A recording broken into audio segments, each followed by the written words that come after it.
ধূমপান বা অ্যালকোহল পান করলে কি নামাজ হবে কিনা, বা আমরা অনেকের কাছে শুনেছি যে 40 দিন যাবত নামাজ হবে না, এটা কতটুকু সত্য, আর এটার ব্যাখ্যাও জানতে চাচ্ছিলাম। আমার স্বামী আজ থেকে 3 বছর আগে আমার নিজের বোনকে বিয়ে করেছে। এখন আমি কি আমার স্বামীর সাথে হালাল সম্পর্কে আছি? আমি কি তার সাথে থাকতে পারি? সহকর্মী দাঁড়িয়ে ছোট ছোট করে রাখে, এ ব্যাপারে তাকে নিষেধ করলে সে হেসে হেসে বলে এতে কোনো সমস্যা নেই।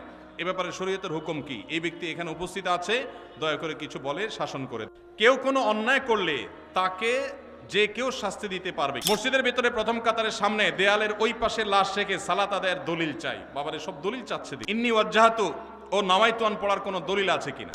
সুন্নত কাজ নিয়ে ব্যঙ্গ করা হলে কি ধরনের পাপ হতে পারে জানতে চাই। জুমার সালাতে নবী সাল্লাল্লাহু আলাইহি সাল্লাম কোন সূরা পড়তেন? অনেক চাকরির ক্ষেত্রে দেখা যায়, যেমন ডিফেন্সের চাকরিতে নবী সাল্লাল্লাহু আলাইহি সাল্লামের সুন্নাত দায়ী রাখার জন্য সিনিয়রের অনুমতি নিতে হয়, এবং চাকরির বয়স কম তাই অনুমতি দেয় না। এ বিষয়ে যৌক্তিকতা কি? আমার একটা প্রশ্ন, কোনো ব্যক্তি এমন ঋণগ্রস্ত যা পরিশোধ করা কষ্টকর, এক্ষেত্রে ওই লোক ব্যাংক থেকে ঋণ নিয়ে ঋণ পরিশোধ করতে চাইলে সেটা পারবে কিনা জানতে পারলে ভালো হয়। হাত পা সচল ও কাজ করার ক্ষমতা আছে, তারপরে ভিক্ষা করে তাদের পেশা হয়ে দাঁড়িয়েছে, তাদেরকে জেনে শুনে ভিক্ষা না দিলে কি গুনাহ হবে কি? আমাদের দেশে ব্যবসার ক্ষেত্রে টাকা দিয়ে যে শেয়ার হয়, যেমন এক দোকানদারকে আমি 1 লক্ষ টাকা দিলাম, সে আমাকে কোন হারে দিবে, হালাল পন্থা কি? প্রচলিত জন্ম নিয়ন্ত্রণ পদ্ধতি ব্যবহার করলে সন্তান হত্যা শামিল হবে কিনা? কোনো ব্যক্তি যদি তার সম্পত্তি 5 জন সন্তানদের মধ্য থেকে একজনকে বাদ দিয়ে 4 জনকে লিখে দিয়ে দেয়, সে ব্যক্তি মারা গেলে তার জানাজা নামাজ পড়া যাবে কিনা? কোনো একদল লোক অস্থায়ীভাবে কোনো এক অফিসে অবস্থান নিয়েছে, নিরাপত্তাজনিত কারণে তারা জুমার নামাজের জন্য পার্শ্ববর্তী মসজিদে না গিয়ে স্বস্থানে জুমার নামাজ আদায় করে। এখন জানার বিষয় হলো তাদের জুমার নামাজ সহি হয় কিনা। আমার বিভিন্ন ইসলামী অনুষ্ঠান অর্থাৎ মাহফিলকে কেন্দ্র করে পাড়া মহল্লা এবং বিভিন্ন হাট বাজারে চাঁদা তুলে মাহফিলের আয়োজন করে, এটা ইসলাম কতটুকু সমর্থন? মেসেঞ্জার গ্রুপ চ্যাটিংয়ে SMS এর মাধ্যমে ইজাব কবুল হয়েছে, 2 জন সাক্ষীও ছিল মেসেঞ্জারে, কোনো মোহর উল্লেখ করা হয়নি। এখন বিবাহ হয়েছে কিনা? মেয়ের বয়স 13 বছর। আজকাল আমাদের অনেক যুবকরা আল্লাহর শরীয়তের সাথে তামাশা করে। তামাশা, এগুলো আল্লাহর শরীয়তের সাথে কি তামাশা? দিন কোনো ফাইজলামির নাম না ভাইরা আমার, সিরিয়াস ইস্যু। অনেকে আল্লাহকে সাক্ষী রেখে বিয়ে করে, এটা হলো অতি ভালো সাজা। অতি ভালো সাজা তো চোরের আলামত। এত মানুষ থাকতে, আল্লাহর বান্দা থাকতে আপনি আল্লাহরে কেন সাক্ষী বানাচ্ছেন? এই বিয়েগুলো বিশুদ্ধ নয়, এগুলো বিশুদ্ধ নয়, এগুলো জেনা হবে। বিবাহের জন্য 2 জন সাক্ষীর উপস্থিতি, ইজাব কবুল থাকতে হবে। এই মেয়ে, বাচ্চা মেয়ে, তার বাবা কোথায়, মা কোথায়, অভিভাবক কোথায়, কোথাকার মেয়ে, জেনা করতে গিয়ে অনেক যুবককে শয়তান নেক্সুরতে ধোকা দেয়। তারা মনে করে আমরা হালাল করছি, অথচ তারা জেনায় লিপ্ত আছে। আল্লাহ আমাদের যুবক ভাইদেরকে হেদায়েত দান করুন। এগুলো জায়েজ নাই ভাই। আমার একটা প্রশ্ন, কোনো ব্যক্তি এমন ঋণগ্রস্ত যা পরিশোধ করা কষ্টকর, এক্ষেত্রে ওই লোক ব্যাংক থেকে ঋণ নিয়ে ঋণ পরিশোধ করতে চাইলে সেটা পারবে কিনা জানতে পারলে ভালো হয়। যিনি ঋণগ্রস্ত তিনি ব্যাংক থেকে সুদি লোন নিয়ে যদি ঋণ পরিশোধ করতে যান, তাহলে গাছের গোড়া কেটে আগায় পানি দেওয়া হবে। গোড়ায় কেটে আগা পানি দেওয়া হবে। ঋণ পরিশোধ ভালো কাজ, কিন্তু সুদি কারবার করা ভালো না খারাপ? সুদি কারবার করা কি ভালো কাজ না খারাপ কাজ? শুধু খারাপ কাজ, জঘন্য হারাম। এখন কত হলে আপনি কি করবেন? আপনি চেষ্টা করবেন আপনার জমি জমা বিক্রি করে, কারো কাছে ধার দেনা করে পরিশোধ করার। অনেকে আমার কাছে চিরকুট দেয়, ভাই আমল শিখে দেন, যে আমল করলে ঋণ পরিশোধ হয়ে যাবে। ছাত্ররা চিরকুট দেয়, কালকে বরিশালে প্রোগ্রাম ছিল, চিরকুট লিখে দিছে, কি এমন আমল শিখিয়ে দেন যে পরীক্ষার খাতা উল্টোপাল্টা লিখলে ওটা ঠিক হয়ে যাবে। কত আজগুবি আজগুবি প্রশ্ন মানুষ দিতে পারে। আমি এই প্রশ্ন দেখে বললাম, এই প্রশ্ন বলতেছে এটা একটা ফাঁকিবাজ ছাত্র। ভালো ছাত্র হলে সে পড়ালেখার চেষ্টা করবে, কলম পড়া, ওই ধানাই ফানাই করা, অমুক পিসাবের কাছে যাওয়া পরীক্ষার আগে, এগুলো সব ফাঁকিবাজ ছাত্রদের কাম। ভালো ছাত্র পড়ালেখা করবে, ফাঁকি ঝুঁকি দিবে না, আর আল্লাহর কাছে দোয়া করবে, মুরব্বীদের কাছে দোয়া চাইবে, বাস না। আপনি ধানাই ফানাই করলে এটা আলামত খারাপ। বিধায় একইভাবে ঋণ পরিশোধের জন্য অনেকে বলে, ভাই আমল শিখাই দেন ঋণ পরিশোধ যেন হয়ে যায়। আমি অনেকের এরকম হাতের কাছে পেলে জিজ্ঞেস করি, ঋণ কত টাকার? বলে 5 লাখ টাকা। জমি জমা, ঘর বাড়ি? আলহামদুলিল্লাহ গর্বিটা আছে। জমি জমা? জমি জমা আছে, কিছু চাষের জমি আছে, ওগুলো বিক্রি করলে কত হবে? ওগুলো তো অনেক টাকার জিনিস, তো সেগুলো বিক্রি করে ঋণ দেন না কেন? কেন জমি বিক্রি করে ঋণ দেবো নাকি? মানে আপনি দোয়া শিখাই দেন, ওইটা আমল করলে উপর থেকে আল্লাহ বস্তা ফালাই দিবে, ঋণ দিয়ে দিব, আর আমার জমি আমারটা থাকবে। এই 2 নাম্বারই করলে কোনো কাজ হবে? সাধ্য অনুযায়ী আমার গর্বিটা বিক্রি হলো, আমি ঋণ পরিশোধ করব, তাই বলে সুদি লোন নেওয়া জায়েজ হবে না। এটা অনেক ভাইরা ভুল করেন। হাত পা সচল ও কাজ করার ক্ষমতা আছে, তারপরে ভিক্ষা করে তাদের পেশা হয়ে দাঁড়িয়েছে, তাদেরকে জেনে শুনে ভিক্ষা না দিলে কি গুনাহ হবে কিনা? না, ভিক্ষা না দিলে তো গুনাহ হবেই না, বরং ঢাকায় বিশেষ করে বাচ্চা ভাড়া আনে ভিক্ষা করার জন্য। জানেন তো আপনারা, মহিলার কোলে বাচ্চা, এই বাচ্চা এই মহিলা কয়েক ঘন্টা ভিক্ষা করবে, আবার এরপরে আরেক মহিলা ভিক্ষা করবে, তার কাছে আবার ভাড়া দেওয়া হবে। এই কথাও ঢাকায় এই জিনিসও আছে। তো সেজন্য আপনার কাছে যদি মনে হয় কোনোটা পেশাদার ভিক্ষুক, ওইটার পেশা হলো ভিক্ষুক, আপাদমস্তক সুস্থ সবল মানুষ, কাজ করে না, সে ভিক্ষা করে, তাহলে তাকে ভিক্ষা যদি আপনি না দেন, এর কারণে গুনাহ তো হবেই না, বরং আপনি তাকে সম্ভব হলে নসিহা করে কোনো কাজের জন্য উদ্বুদ্ধ করবেন, এতে আপনার সওয়াব হবে ইনশাআল্লাহ। তবে ধমক দিবেন না। ও আম্মাসা এলা ফালা তানহার, কেউ হাত বাড়ালে দিতে না পারলে বিদায় দিবেন, পারলে সুন্দরভাবে বিনম্রতার সাথে নসিহা করবেন, ধমক দিবেন না। ধমক দিতে আল্লাহ নিষেধ করেছেন, কারণ আপনি জানেন না তো যাকে আপনি মনে করছেন যে সে পেশাগত কারণে এটা করছে, হতে পারে সে আসলে অভাবী, তখন তার দিলের বদদোয়া পাবেন। এর জন্য ধমক দিবেন না, তবে বোঝানোর চেষ্টা করবেন। আল্লাহ আমাদের তৌফিক দান করুন। আমাদের দেশে ব্যবসার ক্ষেত্রে টাকা দিয়ে যে শেয়ার হয়, যেমন এক দোকানদারকে আমি 1 লক্ষ টাকা দিলাম, সে আমাকে কোন হারে দিবে, হালাল পন্থা কি? ভাইরা আমার, আপনি কোনো দোকানদারকে 1 লাখ টাকা দিলেন ফর এক্সাম্পল, আপনি তাকে বলবেন, ভাই এই টাকা দিয়ে ব্যবসা করার পর যদি আল্লাহ না করুক লস হয়, তো যা লস হবে আমি লস নেব। তোমার ব্যবসার পুঁজি আছে 10 লাখ টাকা, আমি সাথে 1 লাখ যোগ করলাম, তাহলে 11 লাখ হলো। 11 লাখে টোটাল ব্যবসাটা চলবে। ব্যবসাটা করার পর একটা পর্যায়ে দেখা গেল লস হয়ে গেছে, তো তোমার কি চলে গেছে 11 লাখ টাকা। যদি আমাদের 11,000 টাকা লস হয়, তো আমার 1,000 যাবে, তোমারও 10,000 যাবে। আর যদি লাভ হয়, সেক্ষেত্রে লাভের পার্সেন্টেজটা ঠিক করতে হবে। কিরকম? যে এই 1 লাখ টাকা আমি কত পার্সেন্ট পাবো? তুমি ব্যবসা যেহেতু নিজে পরিচালনা করবা, অতএব তুমি 60%, আমি 40%, অথবা তুমি 50%, আমি 50%, যে কোনো হার ঠিক করে লাভ এবং লস উভয়টার ভিত্তিতে যদি আপনি দেন, সেটা জায়েজ আছে। আর যদি 1 লাখ টাকা দিয়ে বলেন, ভাই আমার আসলটা ঠিক থাকবে, মাসে মাসে 2000 করে দিবেন, তাহলে এর নাম সুদ। এর নাম কি? কুল্লু কারজিন জাররা নাফআন ফাহুয়া রিবা। যদি আপনি এটা লোন হিসাবে দেন আর বিনিময় নেন, সেটা কি হবে? সুদ হবে। আল্লাহ আমাদেরকে বোঝার তৌফিক দান করুন।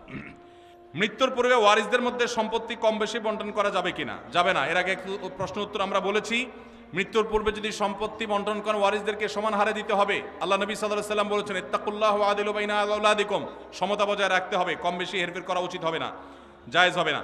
সমাজে ইসলামকে বিজয় করার জন্য আন্দোলনে শরিক না থাকলে কি তাকে কি বলা যায়? কোনো ব্যক্তি যদি আল্লাহর দিন, আল্লাহর বিধান, আল্লাহর আইন অনুযায়ী গোটা দেশ, সমাজ, রাষ্ট্র আমি নিজেও পরিচালিত হতে চাই, এই আকাঙ্ক্ষা লালন না করে, তাহলে সে নিজেকে মুসলমান দাবি করার কোনো নৈতিক অধিকার নাই। ইসলাম এত গোলালু না যে নামাজ কালাম পড়লেন আর শরিয়া দ্বারায় শাসিত হওয়াটাকে পছন্দ করলেন না। এই অপছন্দ করাটা আপনাকে বেঈমান পর্যন্ত বানাতে পারে। ভাইরা আমার, আল্লাহর বিধান অনুযায়ী আমি চলতে পারছি না, এটা আমার একটা ত্রুটি। আমি হয়তো মনে করছি যে আমি পারতেছি না, চেষ্টা করব, কখনো পারবো, ঈমান থাকবে।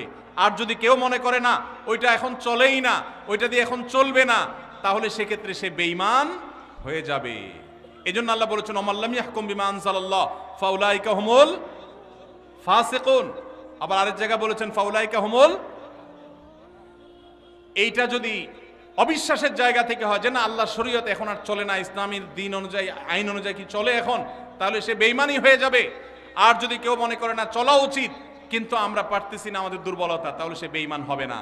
আল্লাহ আমাদেরকে বুঝার তৌফিক দান করুন। বহু মানুষ আছেন মনে করেন শুধু নামাজ রোজা পড়লাম আর আমি আল্লাহর বিধান, আল্লাহর আইন এগুলোর কোনো আকাঙ্ক্ষা অন্তত রাখলাম না, সে মুসলমান নিজেকে দাবি করার কোনো নৈতিক অধিকার নাই। প্রচলিত জন্ম নিয়ন্ত্রণ পদ্ধতি ব্যবহার করলে সন্তান হত্যা শামিল হবে কিনা? জি না ভাই, প্রচলিত জন্ম নিয়ন্ত্রণ পদ্ধতি ব্যবহার সব করলেই যে সন্তান হত্যার শামিল হবে তা নয়। তবে যদি কেউ সন্তান গর্ভে ধারণ করার পর সেই সন্তান নষ্ট করে, তাহলে সেই সন্তান হত্যা করার শামিল হবে।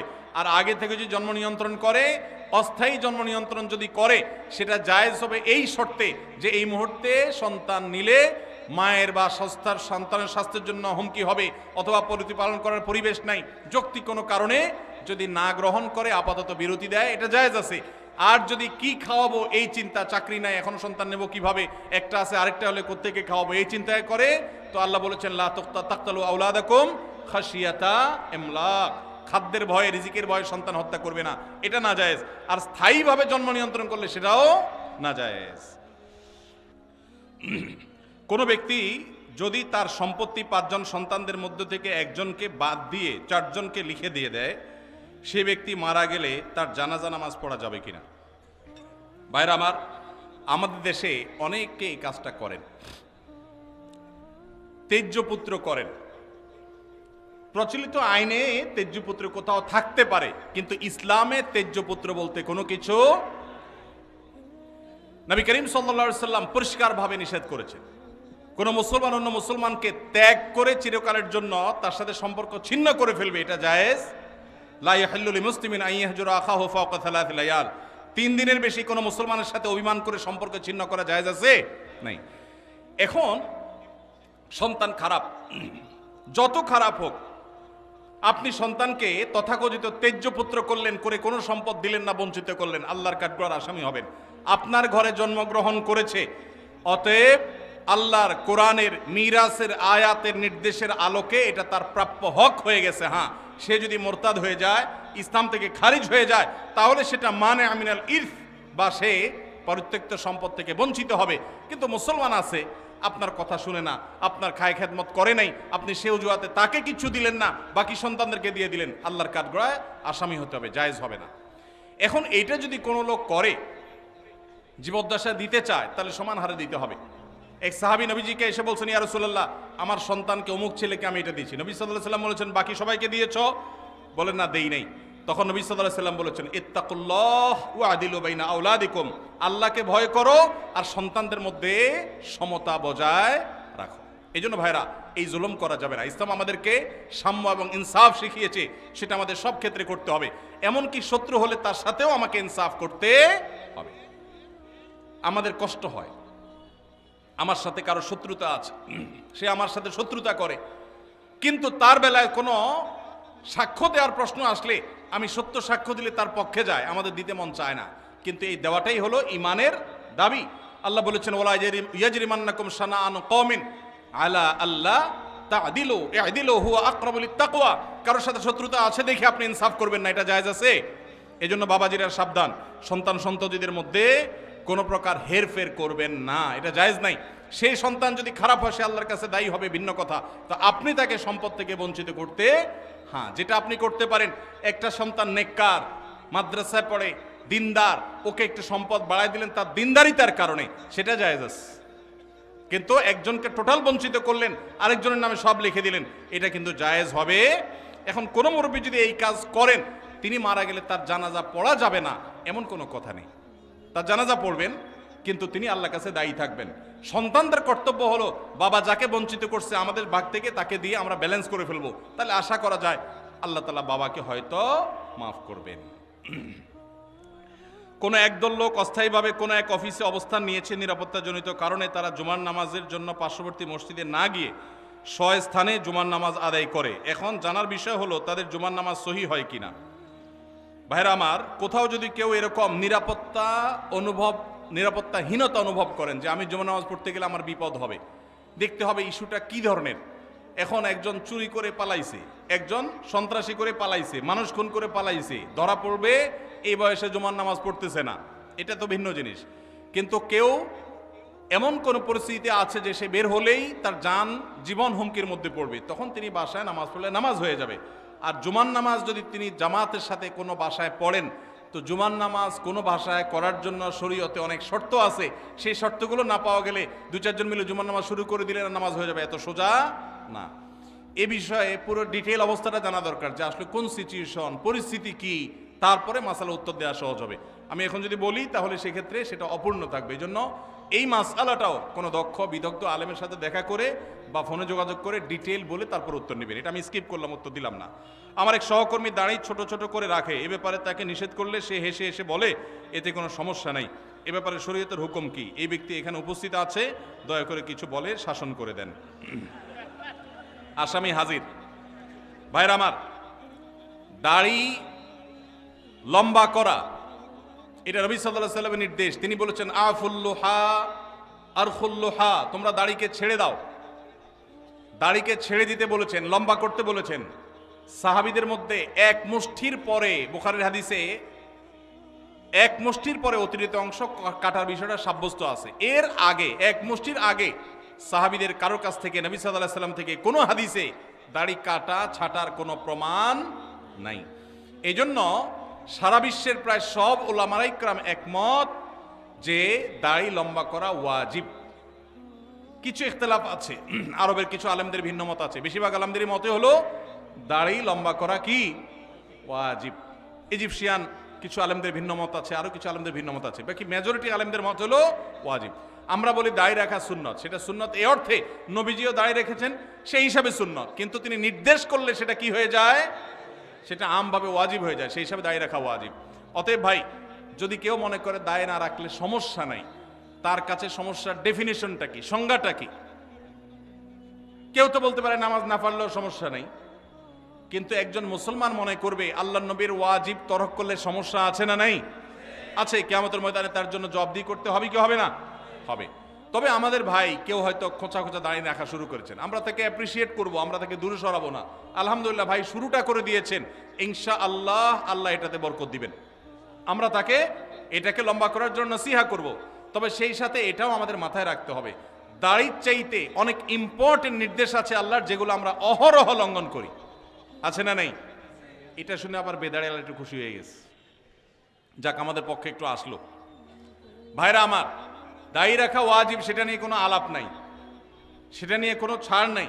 কিন্তু পাশাপাশি আমাদের এটাও মাথায় রাখতে হবে যে আল্লাহর অন্যান্য ফরজ বিধানগুলো মানতে হবে। অনেকে লম্বা দাঁড়িয়ে আছে, মুখ খারাপ করে, আছে না নাই? বাংলা একটা প্রবাদ আছে, হাজী সাহেবের মুখ খারাপ। কি বলে? হাজী সাহেবের মুখ খারাপ। এই লম্বা দাড়ি নিয়ে মুখ খারাপ করে কি করে না? এই লম্বা দাড়ি নিয়ে দোকানদার দেশি মশারি আর ইন্ডিয়ান মশারি মিশায় দেশি মশারি তেল বলে বিক্রি করে কি করে না? তাহলে দাড়ি আছে, তিনি ওয়াজিব আমল করেছেন, সবও পাবেন, কিন্তু যেই কাজটা করছেন ওইটা দাড়ি রেখে যে সব পাচ্ছেন তার চেয়ে অনেক বেশি ক্ষতি তিনি করছেন ওই কাজটা করে। ঠিক না ভাই? ঠিক। এই জন্য আমাদের পরিপূর্ণভাবে দ্বীনে প্রবেশ করতে হবে, আল্লাহ আমাদেরকে তৌফিক দান করুন। কিন্তু সেই সাথে দাড়িও লম্বা করার চেষ্টা করতে হবে। কিন্তু কোনো ভাই করছেন না, আমরা বেশিরভাগ মানুষ অন্যকে নিয়ে পড়ে থাকি। একটা বড় মুসিবত হলো বাংলাদেশের মানুষের, আমরা অন্যের চরকায় তেল একটু। আমাকে আল্লাহ দাড়ি রাখার তৌফিক দিয়েছে, আলহামদুলিল্লাহ। আমি এখন চিন্তা করবো আমার আখলাকটা ঠিক হয়েছে কিনা, আমি বউরে বাসায় গালি দিই কিনা, আমি কর্মচারীদের সাথে চালের মতো ব্যবহার করি কিনা, আমি মানুষের হক মারি কিনা, আমি দেখবো আমার বাকি আর কোথায় ল্যাকিংস আছে সেটা আমি দূর করব। আমি দাঁড়িয়ে আছে, এই জন্য যার দাড়ি নাই তারে খোঁচা মারি করি আমি, এটা তো কোনো মুসলমানের কাজ হতে। আমি চাইবো আমার ভাইয়ের দাড়ি লম্বা হোক, কিন্তু সেই সাথে আমি চাইবো আমার আরো যে দুর্বলতা দূর হয়। আল্লাহ আমাদেরকে আমলের তৌফিক দান করুন। আমার নাম মোহাম্মদ জাকির হোসেন, আমি সিরাজউদ্দিন সড়ক টাউন হল বরগুনার নিবাসী। আমি বর্তমানে সৌদি আরবের দাম্মামে থাকি। আহমদুল্লাহ হুজুর, আপনার কাছ থেকে আমি জানতে চাই, কোম্পানির ডিউটি করতে গিয়ে যে হাম্মাম ব্যবহার করি, হাম্মাম মানে টয়লেট ব্যবহার করি, তাতে অনেক সময় নাপাক পানির ছিটকে পেছনের অংশে অর্থাৎ পাছায় লেগে যায়। এই শব্দ না লিখলেও হইতো রে ভাই, যতটুকু বুঝতে পারি ধুয়ে ফেলি, কিন্তু এই নাপাক পানি প্যান্ট বা শার্টে লাগার সম্ভাবনা 100 ভাগ। আমার এই পরিস্থিতিতে প্যান্ট ছাড়া নামাজ পড়ার কোনো উপায় নাই। তারপরও আমি এই অবস্থায় 5 ওয়াক্ত নামাজ পড়ি এবং আল্লাহর কাছে কান্নাকাটি করি, আমার নামাজ কবুল হবে কিনা? ভাইরা আমার, খুব দরকারি প্রশ্ন। আজকাল আমরা হাই কমোড ব্যবহার করছি অনেকেই, তাই না? হাই কমোডে বিশেষ করে এই সমস্যাটা হয় যে আপনি মলমূত্র ত্যাগ করেছেন, নিচ থেকে ছিটে এসে উপরে পড়েছে। বড় ছিটা যদি পড়ে তাহলে ওইটা আপনাকে পানি দিয়ে ধুইতে হবে। কিভাবে ধোবেন? ওই যে স্প্রে করছেন, সেই স্প্রে পেছনের অংশে, কোমরের অংশে আপনি স্প্রে করে ভালো করে ধোবেন, ব্যাস যথেষ্ট। আর যদি সামান্য ছোট ছোট ছিটা আসে, যেমন পেশাব করতে গেছেন, শুয়ের আগায় যে পরিমাণ পানি থাকে ওই পরিমাণ ছিটা পেশাবের আসছে, তাহলে তাতে ইনশাআল্লাহ নাপাক হবে না। অনেক সময় দেখা যায় পেশাব করলে শীতের দিন বাষ্প হয়ে ওই বাষ্পটা কাপড়ের শরীরে মিশে, এতেও কাপড় শরীর নাপাক হবে না ইনশাআল্লাহ। কিন্তু যদি ওই কমোডের পানি যেখানে নাপাক আছে ওখানে আপনার নাপাক পড়ে সেখান থেকে যদি উপরে পানি উঠা পড়ে, তাহলে অবশ্যই সেটা নাপাক হবে। অনেকের আবার এখানে সূচিবায়ুর রোগ আছে, অহেতুক সন্দেহ করে, কিছুই হয় নাই উনি সন্দেহ করে, সেটা আবার সমস্যা। সন্দেহকে কোনো প্রশ্রয় দেওয়া যাবে না। তো এ ভাইয়ের প্রশ্ন উত্তর হলো যে আপনি চেষ্টা করবেন ধুয়ে ফেলার, ধুয়ে ফেলছেন, বাস এরপর আল্লাহর উপর তাওয়াক্কুল করে নামাজ পড়বেন, অহেতুক সন্দেহ করবেন না। এরপরে প্রশ্ন, বড় বড় আলেম ওলামা পরামর্শ দেন যারা মাদ্রাসায় খেদমত করেন আপনারা খেদমতের পাশাপাশি ছোটখাটো ব্যবসা করবেন। আমরা যারা হিফজ বিভাগে খেদমত করি আমাদের ক্লাস রুটিন এমনভাবে সাজানো এর মধ্যে অন্য কিছু করার সময় থাকে না, এবং আমাদের বেতন সব থেকে কম। এই টাকা দিয়ে সংসার চালাতে খুবই কষ্ট হয়। এখন আমাদের করণীয় কি? এই প্রশ্ন যে ভাই দিয়েছেন খুবই প্রাসঙ্গিক এবং খুবই প্রয়োজনীয় প্রশ্ন দিয়েছেন। আমাদের দেশে হিফজখানা শিক্ষকদের প্রতি অনেক ক্ষেত্রেই অবিচার করা হয়। এখানে অনেক মাদ্রাসার পরিচালক আমার ভাইয়েরা আছেন, ওলামা একরাম আছেন। বিনয়ের সাথে বলতে চাই, মাদ্রাসার সংখ্যা, ছাত্রের সংখ্যা না বাড়িয়ে আল্লাহর ওয়াস্তে করজোড় করে অনুরোধ করি কোয়ালিটি বাড়াবার চেষ্টা করেন। আসুন্নাহ ফাউন্ডেশনের তরফ থেকে আমরা চাইলে 2-10-20টা দাওরা হাদিস মাদ্রাসা আল্লাহর ফজলে এক বছরে করে ফেলা কোনো ব্যাপার না। আমাদের একটা বাচ্চাদের মাদ্রাসা আছে, বাচ্চাদের, ঢাকা একটা ব্রাঞ্চ, কুমিল্লা একটা ব্রাঞ্চ। ঢাকায় 650 ছাত্র আছে। আমরা চাইলে ঢাকায় আল্লাহর ফজলে 5-10টা ব্রাঞ্চ খুলে ফেলতে পারি, কিন্তু আমরা খুলি নেই। কেন? একটা দিয়েছি, বছর 3 হচ্ছে, আরো 1-2 বছর 3 বছর এই মাদ্রাসার শিক্ষকদের একজন একজন করে ঘষা মাজা দিয়ে তাকে আমরা যেই শিক্ষকের স্বপ্ন দেখি, আমরা ছোটবেলা যে উস্তাজদের দর্দে দিল অনুভব করতাম সেরকম উস্তাজ গড়ে তুলব, সেরকম মোহতামিম প্রিন্সিপালকে গড়ে তুলব, অভিভাবকদেরকে গড়ে তুলব, আল্লাহ তৌফিক দিলে ইনশাআল্লাহ এরপরে আমরা ব্রাঞ্চ খুলব। এবং চাইলেই বড়দের মাদ্রাসা করতাম। অনেক আলেম আছেন ছোটদের মাদ্রাসা করতে চান না, দাওরায়ে হাদিস খুলতে চান, ইফতা খুলতে চান, নিচের দিকে খুলতে চান না। আমরা উল্টা, আমরা বলি আমরা নিচের দিক থেকে গড়ব। একদম ছোট বাচ্চা নেব, জীবনে কোনো স্কুলে কোনো মাদ্রাসা যাই নাই, ওকে নিব, এই কাদামাটিকে আমার মতো করে আমি গড়ব। এই ছেলেই এক সময় যুগের মুজাদ্দিদ হবে ইনশাআল্লাহ। আর আমি নিজ থেকে নানান বদভ্যাস এক এক মাদ্রাসা এক এক স্কুল থেকে এক একটা নিয়ে আসছে, ওই বুড়া বয়সে বাচ্চার পিছনে সময় দিব, ওইটা সময়টাকে আমরা নষ্ট সময় মনে করি। হ্যাঁ, তাদের পিছনে সময় দিতে হবে ভিন্নভাবে, কিন্তু আমরা কোয়ালিটি গড়ার চেষ্টা করি। ভাইরা আমার, যারা মাদ্রাসা পরিচালনা করেন আল্লাহর ওয়াস্তে ছাত্র সংখ্যা না বাড়িয়ে, বলতে ভালো শোনা যায় 500 ছাত্র 600 ছাত্র, দাওরায়ে হাদিস আছে, ইফতা আছে, আদব আছে, এই গাল গল্প না দিয়ে এইটা বলার চেষ্টা করেন যে আমার এখানে শিক্ষকদের বেতন 20-30 হাজার টাকার নিচে নাই, আমার এখানে পরিচ্ছন্ন পরিবেশ 5 স্টার 4 স্টার দরকার নাই, কমপক্ষে 2 স্টার মানের আছে। এটা বলেন যে আমার এখানকার বাচ্চারা উস্তাদরা সবাই আল্লাহওয়ালা, তাহাজ্জুদ গুজার, এটা বলার মতো পরিবেশ গড়েন। সংখ্যা বাড়াবেন না। যেই পরিমাণ মাদ্রাসা এই দেশে আছে, যদি কোয়ালিটি ভালো থাকতো, সঠিক থাকতো, এই দেশের চেহারা বদলাই তার কিচ্ছু দরকার হতো না। এই যে হিফজখানার উস্তাদদের বেতন কম দেন কেন রে ভাই? এই জুলুম। আমরা আমাদের মাদ্রাসা আলহামদুলিল্লাহ জিম্মাদার যিনি, তাকেও দেওয়ার চেষ্টা করি 70,000 টাকার বেশি মাসে। একজন মানুষ শহরে মিনিমাম চলতে যদি তার যা দরকার সেটা যদি আপনি দিতে না পারেন, তখন সে তো ডান বাম উল্টাপাল্টা কাজ করবে। তার ভিতরে আল্লাহর ভয় কম থাকলে আর দুনিয়া তাকে পরিবর্তন করার চেষ্টা করবে। এই জন্য হেফজখানার শিক্ষকদের আল্লাহর ওয়াস্তে তাদের বেতন বাড়াবেন। আর দ্বিতীয়ত হলো, এই যে হেফজখানাগুলোতে যে মারধর হয়, এমন মারধর এখন কমে গেছে আলহামদুলিল্লাহ, কিন্তু এখনো অনেক জায়গায় আছে। এই মারধর কেন হয়? এর যদি 10টা কারণ থাকে, তার একটা কারণ হলো একই ওস্তাদ ওই ভোর 4টা বাজে উঠছে, রাত 10টা পর্যন্ত উনি বসে আছে। মানুষ তো বেচারা, এই ছেলে পড়া পারতেছে না, ওই ছেলে দুষ্টামি করতেছে, এই সবগুলো তার ব্রেনের উপরে প্রেসার পড়ে। সকাল থেকে রাত পর্যন্ত এই একই জিনিস করতে করতে করতে করতে তার ভিতরে যে চাপ আসে, এই চাপের কারণে সে অনেক সময় দেখা যায় মেজাজ হারিয়ে ফেলে। ভাইরা আমার, ইসলাম তো আমাদেরকে ব্যালেন্স শিখিয়েছে, ব্যালেন্স। ইন্নাল্লাহা ইউহিব্বু ইযা আমিলা আহাদুকুম আমালান আন ইউতকিনাহু আল্লাহ পছন্দ করেন কাজ যেটাই করবেন ভালোভাবে করবেন, ধানাই পানাই করবেন, ধরি মাছ নাচুই পানি টাইপ করবেন, মাদ্রাসা দিবেন, হেফজখানা করবেন, 10টা হাফেজ বাইর হবে আর 90টা ঝরে যাবে, এটা আল্লাহ তাআলা পছন্দ করেন না। এই জন্য আমাদের সিস্টেমের ভিতরে ব্যাপক সংশোধনী আনা দরকার। বিশেষ করে হেফজখানাগুলোতে শিক্ষকদের ফ্যামিলি নিয়ে সাথে থাকার সুযোগ তো নাই, উল্টা যে বেতন দেন বেচারা 4 মাসে একবার বাড়িতে যাইতে পারে, বউ বাচ্চার কাছে যেতে পারে না, ডিপ্রেশন, মাথা পেরেশানি এগুলো থাকে, তখন বাচ্চাদের উপরে নানামুখী জুলুম তার দ্বারা হয়ে যায়। এই জন্য ভাইরা আমার, অন্তত কিছু মেসাল সৃষ্টি করেন, কিছু উদাহরণ সৃষ্টি করেন। এই কথাগুলো আপনাদের বলছি, আপনারা অনেকে মাদ্রাসা পরিচালনা করেন, এখানে উলামায়ে কেরাম আছেন, হেফজখানা শিক্ষকদের এই দিকটা দেখা দরকার। পাশাপাশি প্রশ্নে যে একটা গুরুত্বপূর্ণ বিষয় উঠে আসছে, আলেমদের অন্য কাজ করা দরকার, এর সাথে আমি শতকণ্ঠে একমত পোষণ করি।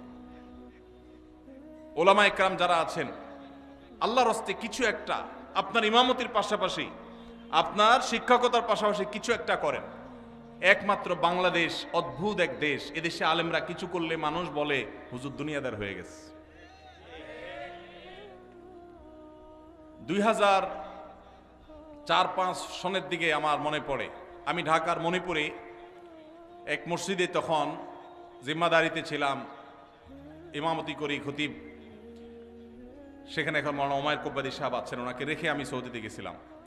তো আমার মনে আছে আমার মুয়াজ্জিন সাহেব, উনি তখনকার আমলে আপনার ওই যে ফোনে রিচার্জ করার যে কার্ড, তখন তো কার্ড অনেক বেশি বিক্রি হইতো, তখন এই কার্ডগুলোর ব্যবসা উনি শুরু করবেন, আমার সাথে পরামর্শ করলেন। আমি বললাম খুব ভালো কথা, দেদারসে শুরু করে দেন। কোন মুসল্লি যদি আপনার চোখের দিকে তাকায়, আমাকে দেখা দিবেন সেই মুসল্লিকে, তারা শায়েস্তা করার দায়িত্ব আমার। উলামায়ে কেরাম তারা যদি তাদের দ্বীনি কাজের পাশাপাশি ব্যবসা বাণিজ্য করেন, দেশের জন্য ভালো না খারাপ? আপনি যদি সৌদি আরবে যান, আপনি অবাক হয়ে যাবেন। একজন ইমাম পাওয়া কঠিন হবে, শতকরা একজন ইমাম পাওয়া কঠিন হবে যে ইমাম শুধু ইমামতি করে। অদ্ভুত দেখ, শুধু বাংলাদেশ, আর কিছু করতে পারে না। হুজুর যদি একটা দোকানদারি করে, বলে আরে হুজুরেরও টাকায় ধরছে, মুসল্লিদের ফতোয়ার চোটেই হুজুর টিকে না। আপনি দেখবেন মসজিদুল হারাম, মদিনার মসজিদে নববীর ইমাম খতিব যারা আছেন, এমনকি মুয়াজ্জিন যারা আছেন, আমার জানা মতে একজনও নাই যে শুধুমাত্র এই হারাম শরীফের চাকরি করে। হারাম শরীফের মতো জায়গায় যারা ইমাম আছেন, তারা একজন মন্ত্রী পদমর্যাদার প্রটোকল পান, সরকারি বাসা বাড়ি সৌদি আরবের মতো জায়গায়। এরপরেও দেখবেন হয় কোনো কোর্টের বিচারক ইমাম সাহেবরা, আর না হলে কোনো বিশ্ববিদ্যালয়ের শিক্ষক, সব পিএইচডি হোল্ডার, বড় বড় আলেম। মুয়াজ্জিন সাহেবরা কোথাও না কোথাও চাকরি করেন। হারামের একজন মুয়াজ্জিনের অফিসে আমি সাক্ষাৎ করলাম বছর 2 আগে, আব্দুল্লাহ সাইফুল্লাহর সাথে ছিলেন আমার। ওনার অফিসে গেলাম, এক বাংলাদেশি বলল যে হারামের অমুক মুয়াজ্জিন সাহেবের অফিসে আমি টি বয়ের কাজ করি, আপনারা কি দেখা করবেন নাকি? আমি বললাম হারামের মুয়াজ্জিনের সাথে দেখা করো তো সৌভাগ্যের, চলেন যাই। গেলাম, যাই দেখি কোর্টে তিনি একটা টেবিল চেয়ার নিয়ে বসে কাজ করছেন, এটা চাকরি করতেছে। হারামের মুয়াজ্জিনই তো দূরের কথা, হারামের ঝাড়ুদারি করার সুযোগ পাইলে তো আমাদের দাপটে চলে বলতাম আবার চাকরি করে কে, দরকার আছে? হাদিয়ে খাই তো কুলাবো না। আপনি যদি দারুল দেওবন্দ যান, আপনি দেখবেন দেওবন্দ মাদ্রাসার শিক্ষকদের কারোর হয়তো বুক বাইন্ডিংসের দোকান আছে, কারোর হয়তো দাওয়াখানা আছে। আপনি পাকিস্তানে যান, দেখবেন যে এগুলো আছে। তারেক জামিল সাহেবের ওই যে কি এমটি, যে মাওলানা তারেক জামিল চেইন শপ করেছে, জোনায়েদ জামশেদ তারও ছিল ফ্যাশনের দোকান। বাংলাদেশে আলেমদের এগুলো করতে দোষ।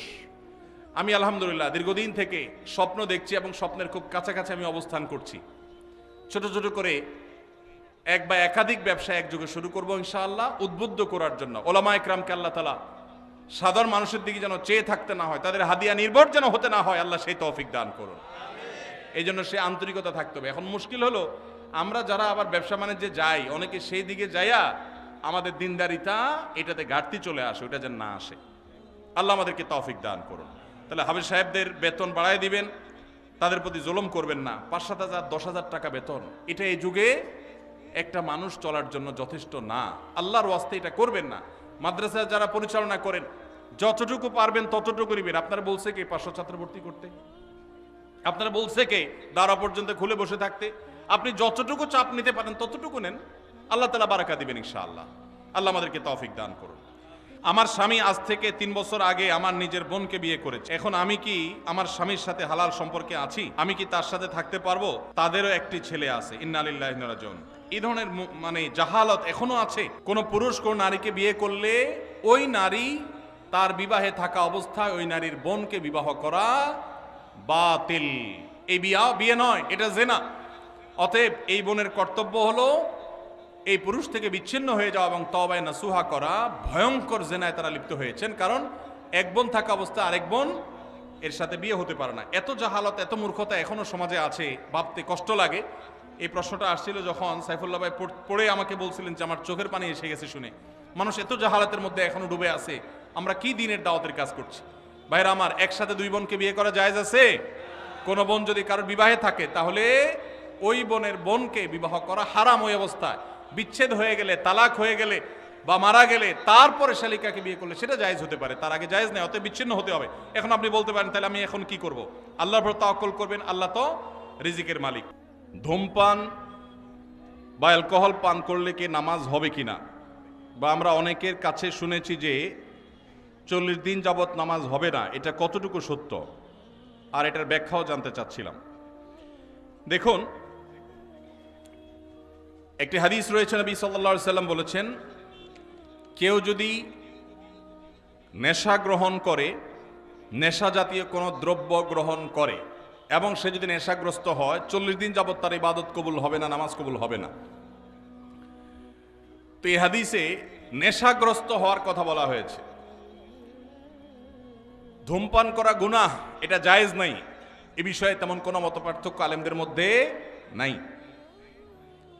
আপনারা জানেন আমাদের দেশে কয়েকটা রোগের কারণে মানুষের মৃত্যুর হার, স্বাভাবিক মৃত্যুর হার কমে ভয়াবহভাবে মৃত্যুর হার বেড়ে চলেছে। এর মধ্যে অন্যতম হলো ক্যান্সার। আমাদের সমাজে আগে এক একটা ইউনিয়নে একজন ক্যান্সারের রোগী খুঁজে পাওয়া কঠিন হতো, এখন ঘরে ঘরে ক্যান্সারের রোগী। আপনি খোঁজ খবর নিলে দেখবেন 2-4-5টা ফ্যামিলির মধ্যে, আত্মীয় স্বজনের চেইনের মধ্যে একজন না একজন ক্যান্সারের রোগী পাওয়া গেছে। ক্যান্সারের যত কারণ আছে এর মধ্যে সবচেয়ে বড় কারণ হলো এই মাদক। এমনকি যারা পানের সাথে জর্দা খান, সাদা পাতা খান, ক্যান্সারের কারণ। ডাক্তাররা সতর্ক করেন কিন্তু আমরা শুনি না। যারা ধূমপান করছেন তারা নিজেদেরকে ধ্বংসের দিকে ঠেলে দিয়েছেন। এই জন্য এটাকে সারা বিশ্বের সমস্ত ওলামা একরাম ঐক্যবদ্ধভাবে এটাকে নাজায়েজ বলেছেন, অনেক ওলামা একরাম এটাকে হারাম বলেছেন। এই জন্য এমনিতে ধূমপান করা নাজায়েজ কথা, গুনাহের কথা। পাশাপাশি কেউ যদি নেশাগ্রস্ত হয়ে যায় তাহলে তার 40 দিনের ইবাদত কবুল হবে না, সে কথাও হাদিসে আছে। বিধায় এটা থেকে বেঁচে থাকা দরকার। আমাদের যে সমস্ত ভাইয়েরা ধূমপানের বদভ্যাসে এখনো আছেন, অনেকেই আছে, এই মাহফিলে হয়তো থেকে থাকতে পারেন, তাদের সংশোধনের জন্য সবচেয়ে বড় সুযোগটা সামনে আসছে রমজান মাস। রমজান মাসে মানুষ 12 থেকে 14-16 ঘন্টা এমনি রোজা রাখে, আবার ঘুমে থাকে রাতে প্রায় 6 ঘন্টা, তাহলে 14 আর 6 20 ঘন্টা। তারাবির নামাজ এবং অন্যান্য ইফতার সাহারি এগুলো মিলে যদি আরো 1 ঘন্টাও ধরেন তাহলে 21 ঘন্টা, আর বাকি থাকে কয় ঘন্টা দিনের? মাত্র 3 ঘন্টা যদি কষ্ট করে জিম খিসে কেউ নিজেকে নিয়ন্ত্রণ করতে পারে তাহলে 30 দিন তার ধূমপান ত্যাগ করার অভ্যাস গড়ে উঠবে ইনশাআল্লাহ। অনেক ভাই আছেন ধূমপান ত্যাগ করতে চান, কিভাবে করবেন তিনি জানেন না। রমজান মাস হলো তার সবচাইতে বড় সুবর্ণ সুযোগ, চাইলেই এই বদভ্যাস ত্যাগ করা যায়। আল্লাহ আমাদেরকে তৌফিক দান করুন। অনেক চাকরির ক্ষেত্রে দেখা যায়, যেমন ডিফেন্সের চাকরিতে নবী সাল্লাল্লাহু আলাইহি ওয়াসাল্লামের সুন্নাত দায়ী রাখার জন্য সিনিয়রের অনুমতি নিতে হয় এবং চাকরির বয়স কম তাই অনুমতি দেয় না। এ বিষয়ে যৌক্তিকতা কি? দেখুন, ভারতে ডিফেন্সে আমরা দেখি শিখরা তাদের পাগড়ি পরে তারপরে সেখানে তারা ডিউটি করতে পারে। আমেরিকার মতো দেশে ধর্ম পালন করেও ডিফেন্সে চাকরি করতে পারে। আমাদের দেশে এই রকম অবস্থা তৈরি হয়েছে যে দীর্ঘদিন থেকে নিয়ে দায় রাখতে দেওয়া হতো না, মেয়েদের হিজাব করতে দেওয়া হতো না। একবার বিমানে একজন বিমানবালা আমার কাছে একটা অনুরোধ করলেন যে ভাই মেহেরবানি করে আমরা যারা হিজাব করে ডিউটি পালন করতে চাই, যদিও বিমানবালার ডিউটি হিজাব করে পালন করেও শরীয়ত মতো পর্দা করা কঠিন, বাকি জেনারেলি অন্যান্য ক্ষেত্রেও মেয়েদের যেন পর্দার সাথে করতে পারেন তারা অনুরোধ করেছেন। আলহামদুলিল্লাহ, আনন্দের বিষয় যে আমাদের বাংলাদেশ আর্মিতে এখন এই দুইটা বিষয়ে আল্লাহর ফজলে অনুমতি পাওয়া গেছে। বিশেষ করে দায়ের বিষয়টাতে অনুমতি যে নিতে হয় এটা ডিসিপ্লিনের জন্য আমার মনে হয় এখানে একটা ড্রেস কোড থাকা উচিত একটা প্রতিষ্ঠানের।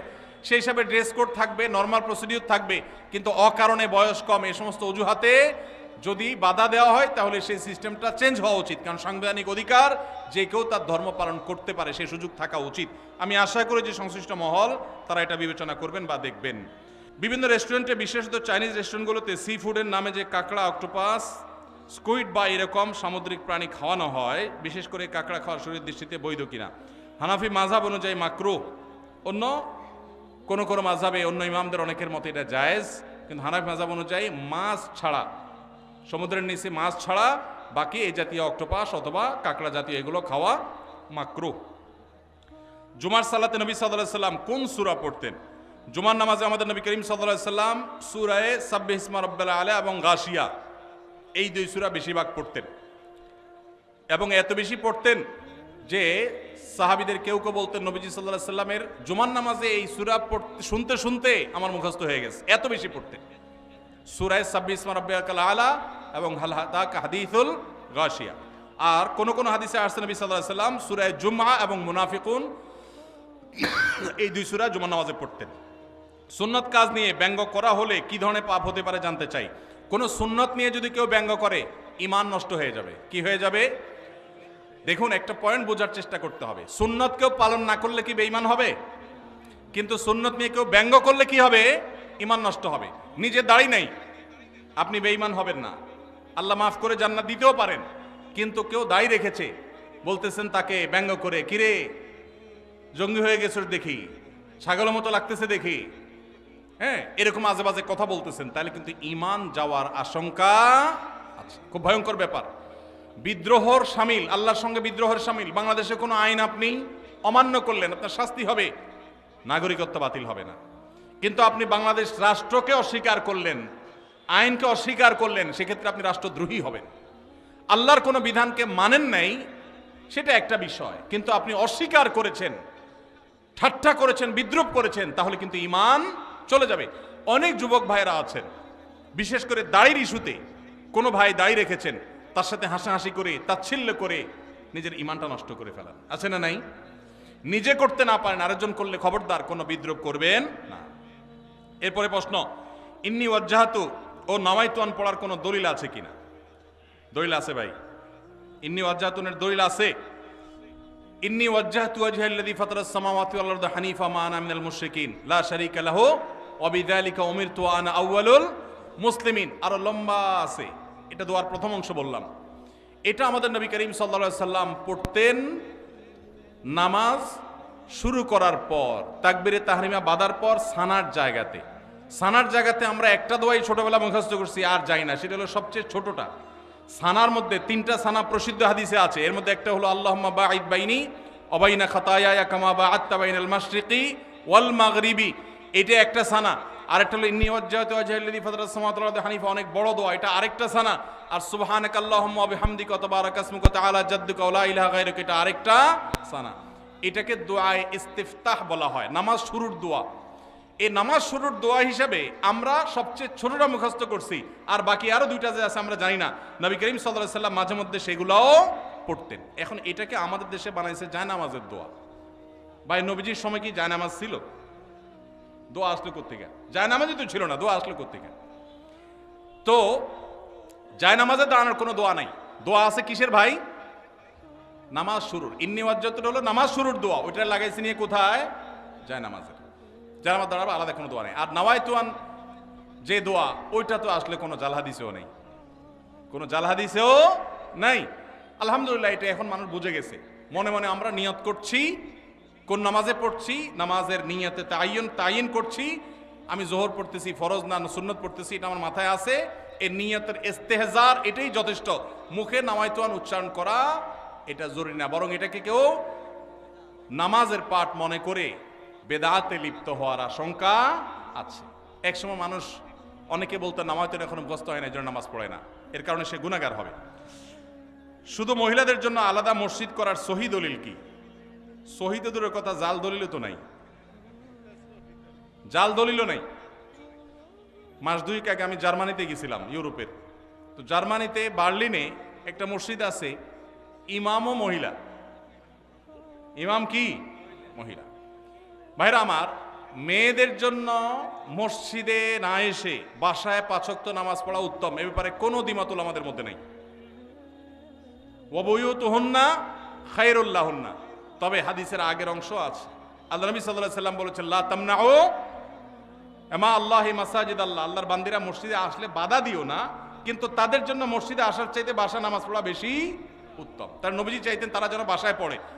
মসজিদে দিনই কোনো প্রোগ্রাম, কোনো বিশেষ কারণে যদি আসে, দিনই এলেম অর্জন করার জন্য আসে, তাহলে ফিতনামুক্ত সেই পরিবেশ থাকলে আসবে, আর না হলে সেটাও বাসা বা অন্য অঙ্গনে হবে। আর পাবলিক প্লেসে যে মসজিদগুলো, শহরের মসজিদগুলো, মহিলারা বাজারে ডাক্তার দেখাইতে বিভিন্ন কারণে আসে, সেগুলো তো অবশ্যই মেয়েদের নামাজের ব্যবস্থা থাকা দরকার।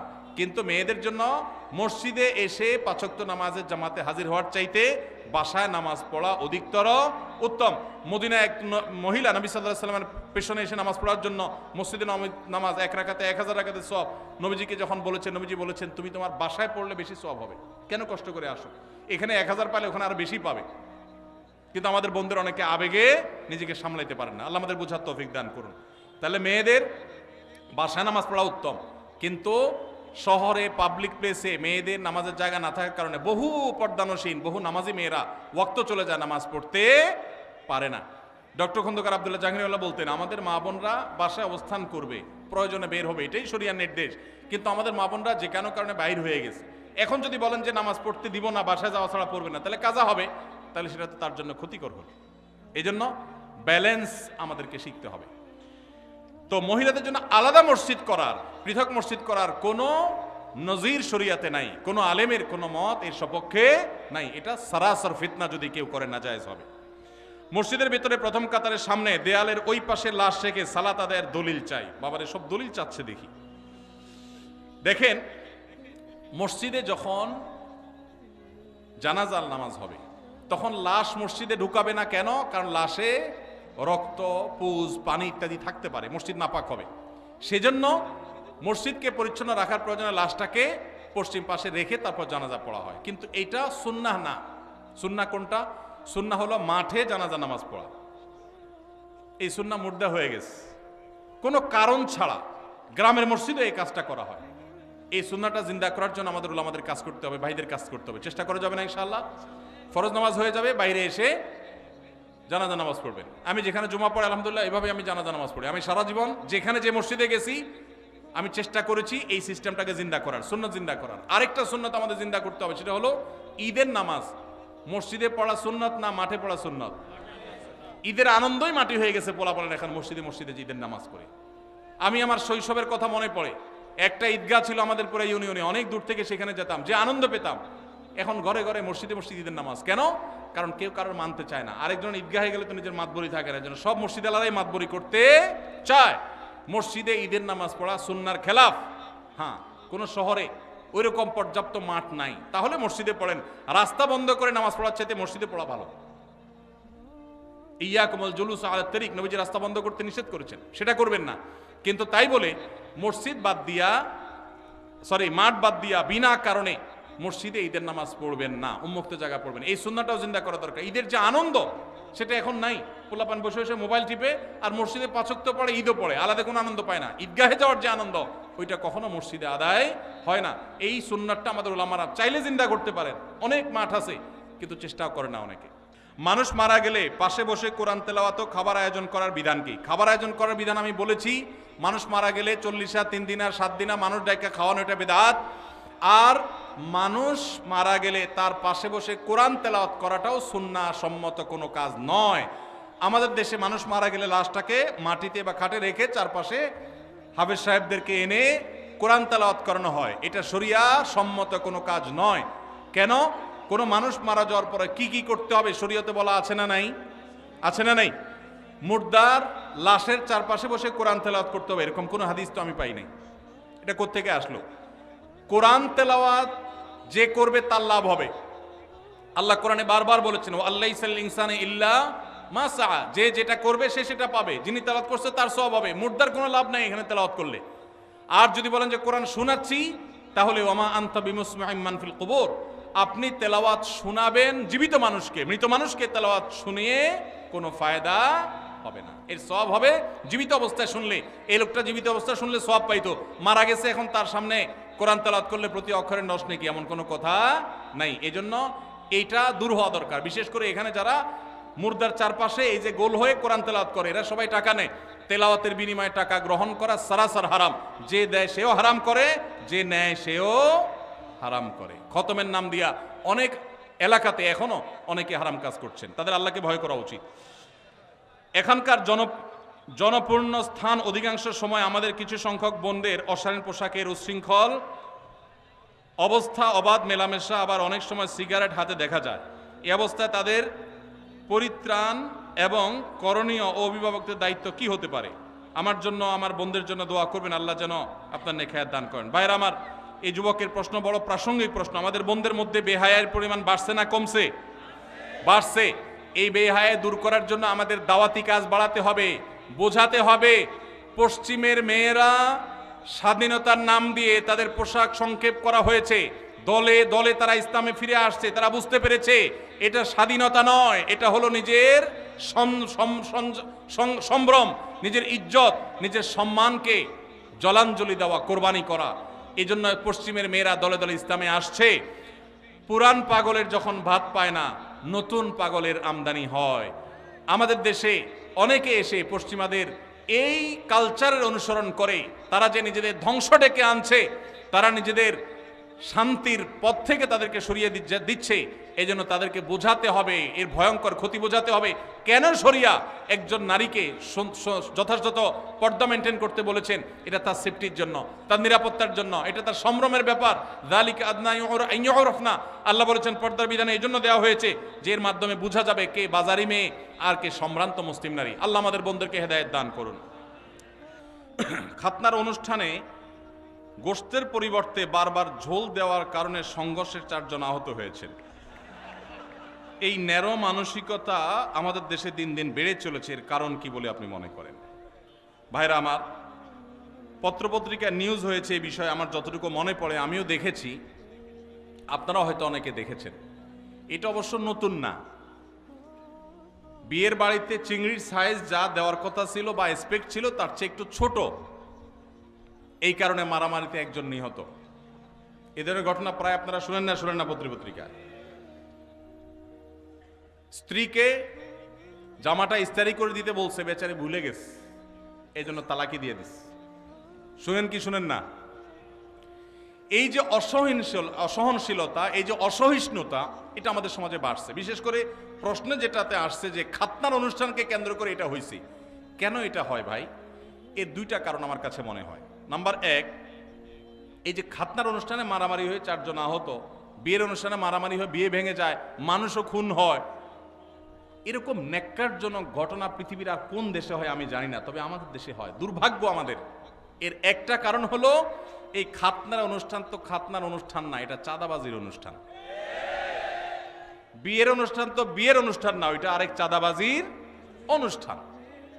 এখন যেই লোকটা 2000 টাকা দামের গিফট নিয়ে আসছে, সে জমা দেওয়ার সময় চিন্তা করছে 2000 টাকা উসুল করতে হবে।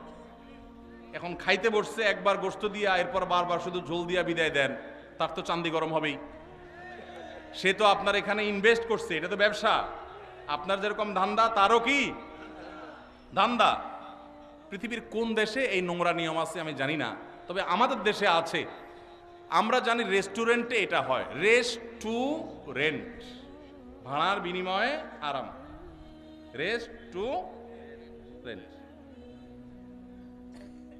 রেস্টুরেন্টে, হোটেলে ভাই নিয়ম, আমাদের দেশে বেশিরভাগ হোটেলের নিয়ম হলো আগে খায়। নর্মাল হোটেলগুলোতে আগে মানুষ খায়, যাওয়ার সময় ক্যাশে টাকা দিয়ে যায়। আর বিয়ের বাড়ি, খাতনা, এগুলোকে আমরা এমন একটা ন্যাক্কারজনক ব্যবসায় বানাইছি যে এখানে আগে দিয়ে তারপর ঢোকা লাগে। কপালে কি গোস্ত আছে না ঝোল আছে, চিংড়ি সাইজ কি আপনি জানেন না, মাগার 2000 টাকার গিফট আগে ধুইয়া গেটে ঢুকার সময় নাম লেখায় তারপর ঢুকতে হবে। আমি এটাকে নাম দিছি চাঁদাবাজি। ডাকাত রাস্তায় ডাকাতি করার সময় একটা ছুরি হাতে রাখে, একটা পিস্তল রাখে। বিয়ে এবং খাত্তার অনুষ্ঠানেও চাঁদাবাজি হয়, এখানেও ডাকাতি হয়। পার্থক্য এটুকু যে এখানকার ডাকাতরা চেয়ার টেবিল নিয়ে বসে। বুঝেন নাই কথা? সাধারণ ডাকাতরা অস্ত্র নিয়ে ধরে, আর এখানে চেয়ার টেবিল খাতা কলম নিয়ে, হ্যাঁ ঢুকতেছেন, বলেন কি নাম, কি আনছেন দেন। এই জন্য এই সমস্ত দাওয়াত পাইলে মানুষের মন খারাপ হয়। অনেক মধ্যবিত্ত, নিম্ন মধ্যবিত্ত মানুষ আছে, নিজে চলতে কষ্ট হয়, কিন্তু বিয়ার একটা কার্ড ধরাই দিছে, খাতনা একটা কার্ড ধরাই দিছে, না গেলে বলবে বকিল, আর গেলে টাকা দিতে হবে। খাবে না 500 টাকা, দিতে হবে 2000 টাকা। এটা কি জায়েজ না না জায়েজ কাজ? যুবক ভাইয়েরা যারা বিবাহ করেন নাই, বাবাজিরা যারা ছেলে মেয়েকে বিবাহ করাবেন, আল্লাহর ওয়াস্তে দীপ্ত কণ্ঠে শপথ করেন এবং মনে মনে সংকল্প করেন, আমরা ইনশাল্লাহ এই অনাচার এই সমাজ থেকে দূর করব।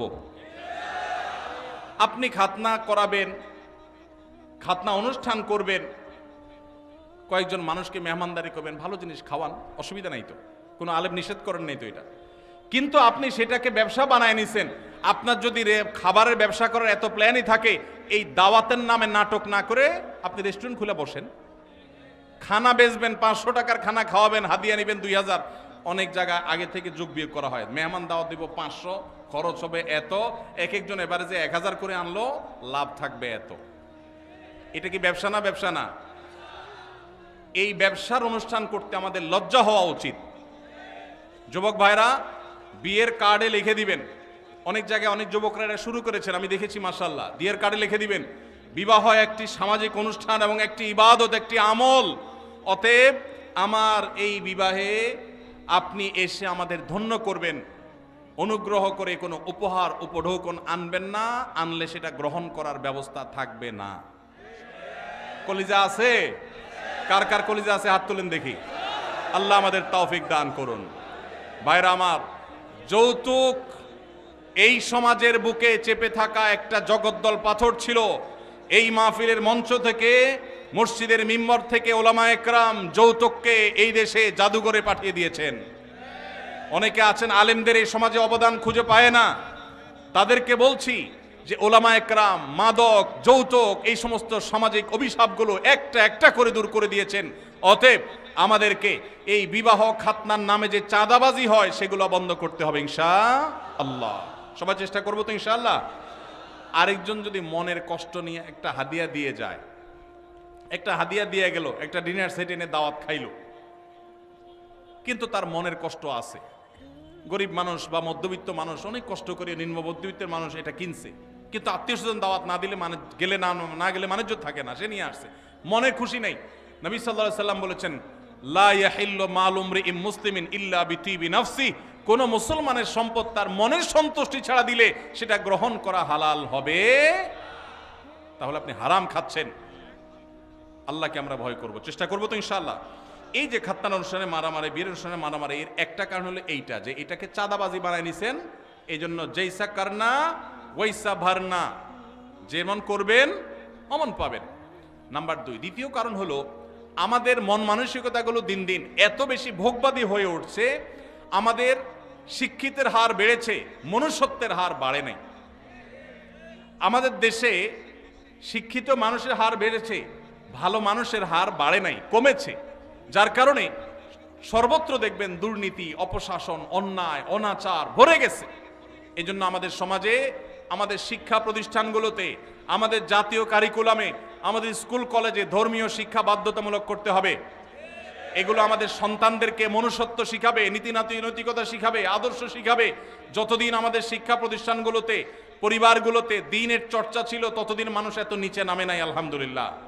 এখন দিনদারিতা কমছে, মানুষ পশুত্বকে হার মানিয়ে দিচ্ছে। আল্লাহর ওয়াস্তে আমরা সহনশীলতার চর্চা করব। আমাদের মধ্যে সবর কমে যাচ্ছে, বেসবরই বাড়ছে। নফল আমল করার মানুষ পাবেন, ওয়াজ মাহফিলে আসার মানুষের অভাব নেই, কিন্তু চুন থেকে নুন খসলেই চান্দি গরম হয়ে যায়। ভালো না খারাপ? ভালো না খারাপ? যে নিজের রাগকে সংবরণ করতে পারে না সে কি ভালো মুসলমান? যে রাগকে সংবরণ করতে পারে। আপনি গিয়েছেন একটা দাওয়াতে, অনেক মানুষকে বড় মুখ করে নিয়ে গেছেন।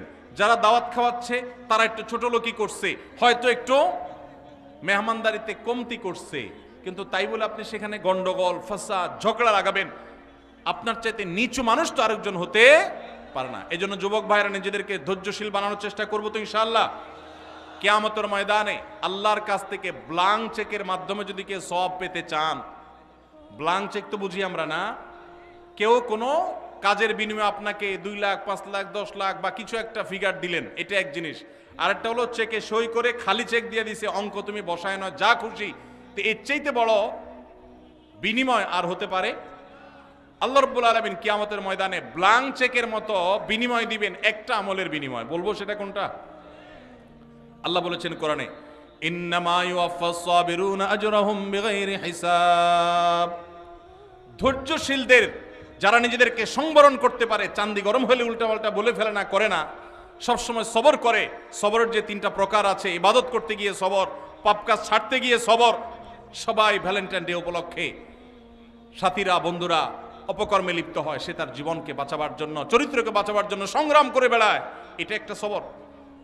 মাথা রক্ত উঠার মতো কাজ হয়েছে, কিন্তু সে নিজেকে ধরে রাখতে পারে, হজম করে, সবর করে, এটা সবচেয়ে বড় সবর। তো এই যে সবর যারা করে, আল্লাহ বলেছেন ইন্নামা ইউওয়াফাস সাবিরুনা, ধৈর্যশীলদেরকে বিনিময় দেয়া হবে আজরাহুম বিগাইরি হিসাব, কোনো হিসাব ছাড়া, ব্ল্যাঙ্ক চেক। আল্লাহ আমাদেরকে ধৈর্যশীল হওয়ার তৌফিক দান করুন। নামাজি মুসলমান পাবেন, দাড়ি লম্বা আলা মুসলমানও পাবেন, জুব্বা টুপি আলা মুসলমানও পাবেন, আলেম মুসলমানও পাবেন, কিন্তু ধৈর্যশীল মুসলমানের সংখ্যা অনেক কম, অনেক কম। আল্লাহ আমাদের ধৈর্যশীল হওয়ার তৌফিক দান করুন। সালাম দিলে কত নেকি এবং সালামের উত্তর দিলে কত নেকি হয়, এ বিষয়ে আপনারা মতামত জানতে চাচ্ছি। আমাদের গ্রামে সালাম নিয়ে নতুন করে ফিতনা হচ্ছে, এটা আবার কি? সালাম নিয়ে আবার কি ফিতনা হয়? হ্যাঁ ভাই, সালাম যে আগে দিবে আল্লাহ তাআলা তাকে কত নেকি দিবেন, আর যিনি সালাম পরে দিবেন, সালামের জবাব দিবেন যিনি, 10। এটা তো হাদিসে সুসাব্যস্ত, এটা নিয়ে তো ইখতিলাফ করার কিছু নেই। যিনি সালাম আগ বেড়ে দিবেন তার ফজিলত বেশি, যিনি নিবেন তার ফজিলত কম। কেউ কোনো অন্যায় করলে তাকে যে কেউ শাস্তি দিতে পারবে কিনা? ভাইরা আমার, কোথাও কোনো অপরাধ হচ্ছে, কেউ কোনো অন্যায় কাজে লিপ্ত, তার সে অন্যায়ের শাস্তি আপনি নিজে হাতে দিবেন কিনা, অর্থাৎ আইন হাতে তুলে নেবেন কিনা? এই প্রশ্ন উত্তরে বলতে চাই, এখানে 2টা জিনিস আছে। একটা হলো অন্যায় দেখলে বাধা দেওয়া, যেটাকে নাহি আনিল মুনকার বলেছে কোরআন। এই নাহি আনিল মুনকারটা আমাদের উপরে কর্তব্য। নবী সাল্লাল্লাহু আলাইহি ওয়াসাল্লাম বলেছেন, মান রাআ মিনকুম মুনকারান ফালইয়ুগাইয়িরহু বিয়াদি ফাইল্লাম ইয়াস্তাতি' ফাবিলিসানি ফাইল্লাম ইয়াস্তাতি' ফাবিকলবি ওয়া যালিকা আদআফুল ঈমান। কোথাও কোথাও কোনো অনাচার দেখেছেন, কোনো অন্যায় দেখেছেন, আপনার দায়িত্ব হলো হাত দিয়ে সেটাকে থামিয়ে দেওয়া। এর মানে কিন্তু আইন হাতে তুলে নেওয়া না, এর মানে অন্যায়কারীকে শাস্তি দিয়ে শাস্তি কার্যকর করা নয়, তার বিচার করা নয়।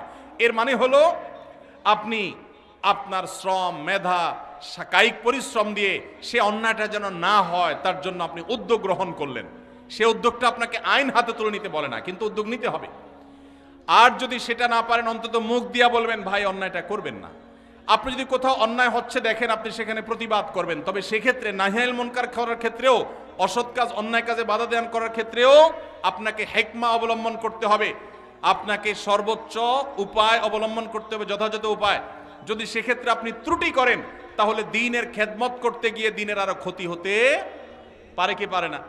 এই জন্য ভাইরা, বিদগ্ধ আল্লাহ বিরু আলেমদের সংস্রব, সোহবত, তত্ত্বাবধান নিয়ে এই সমস্ত কাজ করবেন, তাহলে এই সব কাজ সুফল বয়ে আনবে। আর না হলে এগুলো ক্ষতি আমাদের করবে। চেষ্টা করবো তো সবাই ইনশাআল্লাহ।